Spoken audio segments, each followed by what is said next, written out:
Hello, and it's been a bit since I've decided to film from this angle, but because I want to, that's why. Anyways, I've been thinking about doing this video for a little bit, and I figured why not do it. It is one that is, rattling in my mind for at least the last couple of weeks, especially after I finished the series and got all of the volumes. And plus, it's been a while since I've had a very in-depth talk about a manga that I have read, and as well as other things. So, one, hopefully people will enjoy it, and two, if you do enjoy it, I'm actually going to say this at the beginning of the video, think about subscribing and seeing more of this beautiful, lovely, bearded fucking face. So, with that being said, this one is going to be pretty interesting because I've actually read this multiple times in my life, as well as, own all the volumes. So, yeah. And that is Parasyte. And this is done by, I'm going to unfortunately mispronounce this name. I'm sorry. Hitoshi Iwaka? Probably mispronounced your name, Hitoshi. I'm sorry. So, yeah. It's unfortunate. I suck at fucking names. But this one I have read multiple times throughout my life, mostly during high school specifically, because this was in my library at my high school, and I also asked for them to buy the rest of it, and I was happy enough. It was great enough that they were able to do that. So, bam. But of course, I left high school when I graduated, and as a result, wasn't able to reread it. But it took me a bit, and I finally got around to buying all of the volumes, all the way up to volume 8. And I gotta say, it's one of my favorite manga series that I've read. If you want to know where the other ones are, they're on that shelf over there. You can see them in the background. It's one of my favorite series that I've read just because of the concept, the premise, and the weird creature design that is in Parasyte. But I'll be getting into that fully throughout this entire video, hopefully, possibly. But yeah, let's go on and start explaining the entire premise of Parasyte. So, Parasyte is essentially a monster alien invasion type story, but it has elements of certain other things. Like, one, I think the major one, if you have ever watched The Thing, you would like the sort of body weird morphing horror that is in that series, in that movie, and also just the weird creature designs that are within there. So, for instance, there, yeah, it's fucking weird. And also Invasion of the Body Snatchers, that movie, if you've ever seen it.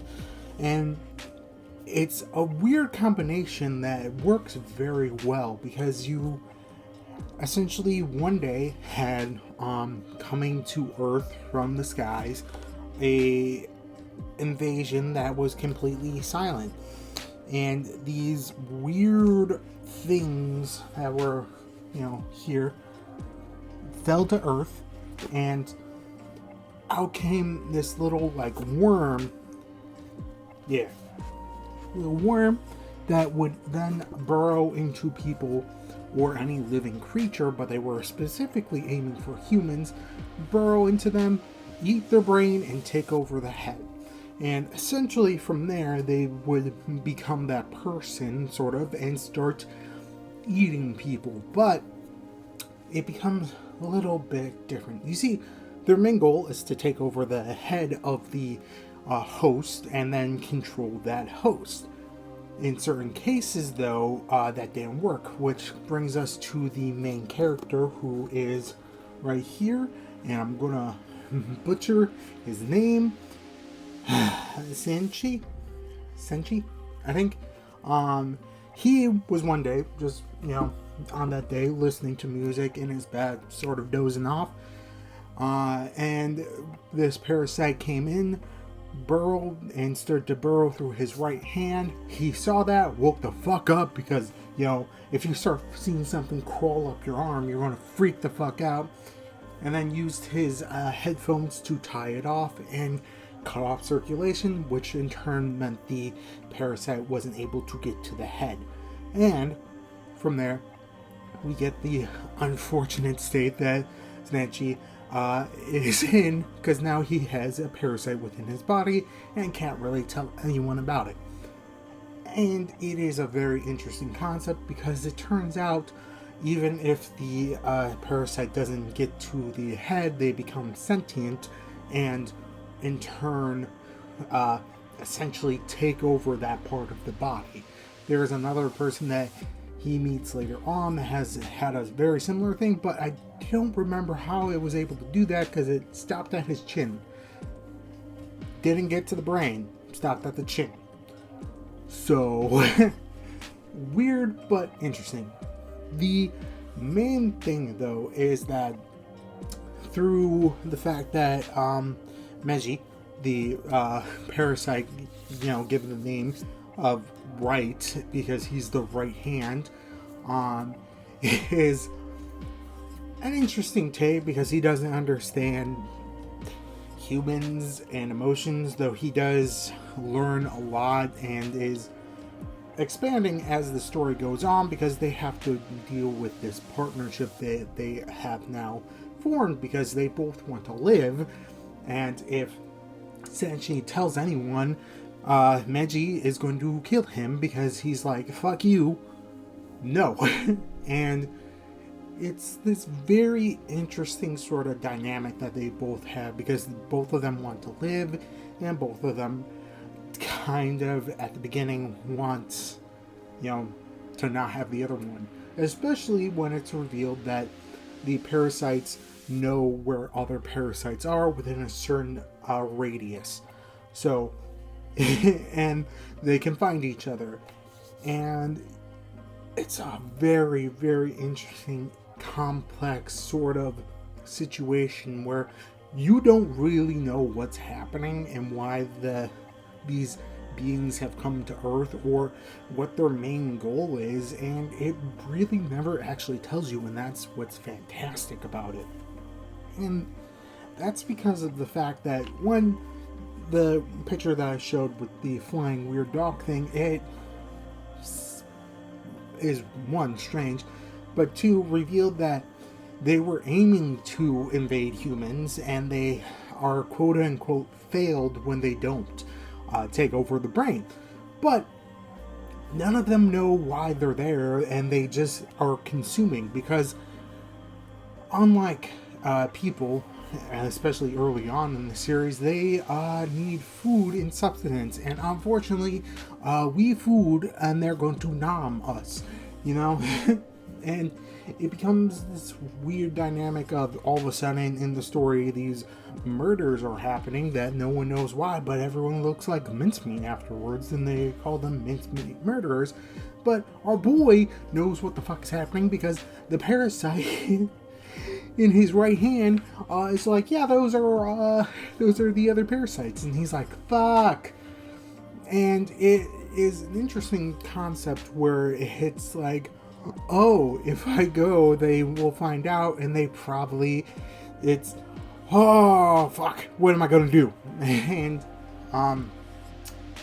it's quite interesting to see that play out, as well as the fact that, one, if they were just normal, just take over the brain and sort of doing that invasion of the body snatchers type deal where they look normal but they are different and it's slowly taking over the world, would be different if they weren't able to morph and change their head of the thing, because as you can see, Meiji is able to morph and change the right hand of Snatchy. I'm probably fucking butchering that name, and I know I am. And it is a very, very interesting type of deal, because, look at that shit. That's horrific as fuck. And you have those people that are able to do that, but with the head of the actual person. And just gonna quickly show that. I will also say, very gruesome, a lot of body horror, and a lot of gore in general. And it is quite interesting because, one, the head of these creatures, or whatever they are controlling, very hard to kill, but they still have human bodies. And as a result, their fights boil down to them trying to protect their bodies and moving so fucking fast that the eye can't see. And just the different sort of strategies that are used to be able to defeat them or take them off guard and, you know, eventually get the upper hand in combat, which is fascinating and is also pretty interesting. Because again, Snatchy, his entire body is human, and as a result is very vulnerable. Even with his right hand doing most of the work, he's able to, you know, get around and sort of use the fact that they both are piloting this same body and work together, which is how they were able to defeat several early on people that are like, hey, let's go, you know? And I like that. It makes it sort of an uneasy alliance, and as they slowly go through the series, they slowly become friends and develop a very good relationship. It goes from, oh no, you've taken over a part of my body and I failed because of you, to we are in a partnership and we understand each other now because we have gone through so much fucking shit, and you're my friend, and we are going to essentially, it's a ride or die situation. And the more parasites you meet, the stranger the story becomes, and you're still wondering what the fuck is happening. Because over the story, you do meet other parasites as they are starting to learn more and more about how to act human and be human. You also have a dichotomy where Sanchi is essentially becoming more and more like more and more like the parasites that are out there, because he has a very major injury, which I'm not going to spoil how that happened, in which essentially Meiji took part of his body and put it in part of the parasitic body that he has, put it and made his heart essentially that, which in turn meant that Sanchi became a little bit better of a human wise, like sort of, I guess the perfect example is the Captain America sort of deal, where he's a super soldier and you have this character that is now, was once sort of just along for the ride, become a little bit stronger, a little bit faster, but also doesn't show as much emotions. And as people catch that on, they're like, what's going on, my dude? And it's a very interesting dynamic from there, because that's when it starts becoming less of a, hey, you're the main contributor in fights, to, hey, we are now in this partnership, and that is the turning point. And throughout the rest of the story, he does, even at points where it seems like he shouldn't win, is able to win now, because they don't really know that he has this extra, like, superhuman abilities that they don't have.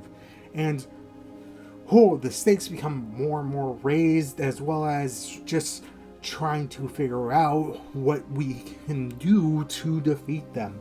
And it also has a very interesting point that I would like to talk about, and let's just go off screen one more time. So, spoilers, I'm just going to say that because it's important that I get to this point. So if you do not want to be spoiled about essentially how the ending is a little bit, then I would recommend you just, stop the video. I'm not going to care about it, but that's it. But spoilers in 3, 2, 1. By the end, you don't really get a resolution about why they are there or where they came from, essentially, and that was never really the point, and you don't really get this catharsis that they're all gone. The parasites now, by the end, have essentially assimilated into society, where some of them are able to eat human food, but some of them still eat humans, and it becomes a very interesting sort of situation where sometimes they still see, mincemeat murders, but they're less often and more secluded. And it becomes somewhat of an interesting type of deal where there is a story that doesn't have that cathartic ending that most stories would do or set in, but you still feel this sort of unease, but at the same time happiness that they're not going through the measures that they were at the beginning to survive. And it makes it an interesting sort of parallel to other stories, as well as just this feeling that whatever happened was not, it ended, but yet it didn't fully end in the way that most other stories would. And that's what I enjoy about it. It doesn't do the same thing where, humanity triumphed over the aliens that attacked. No, they sort of kind of did their own thing and are now a different species on the Earth, and you don't know what's going to happen. Also, they might die out. We literally don't know, and that's what makes it interesting. And if the creator ever wanted to do a sequel to play that, then they could, but I don't think they will. I will say there are spin-offs that I haven't gotten around to reading that tell other sort of similar stories that Sechi and Meiji, I'm probably butchering those names, were in, and it's kind of an interesting sort of scenario that I would love to read at some point if I can get my hands on it. But it's a very interesting story, and I would recommend anyone to read it. It is only 8 volumes, with each of them being $10.99, so it's not breaking the bank, and they're quite entertaining, and it doesn't overstay its welcome, nor does it feel like it drags on, or it feels like it's too fast paced. It's one of those few that I've read that it just feels like it hit a sweet spot of length and pacing. And maybe that's just me or how I feel about it, but I have my own opinions and you have yours. So let's get on with the ending of the video now, shall we? So, with all that being said, like I said, I would highly recommend this. Again, it has blood, gore, and weird body horror type feels, but I wholeheartedly believe that it's one of the better seinen manga series out there. And I know that it has a anime adaptation. I never got around to watching it because I was busy with life, and know that it had a really good dubstep, I think. I don't know, that's what I've heard, but at the same time I could have been mishearing that. So if you enjoyed this video, think about hitting the like. If you love this bearded face and you've made it to this point of the video, think about hitting the subscribe button. It won't hurt me or help me, I don't really care.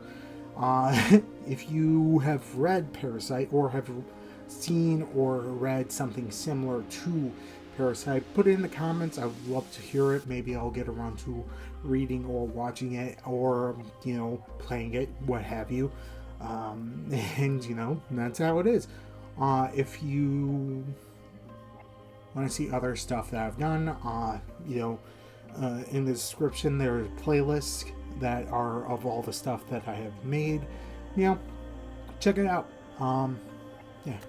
So with all of that being said, hopefully you enjoyed, hopefully you all are safe, and hopefully, I don't know what I was going to say for that third part. Well, just stay safe, read some manga, and that's it. Bye!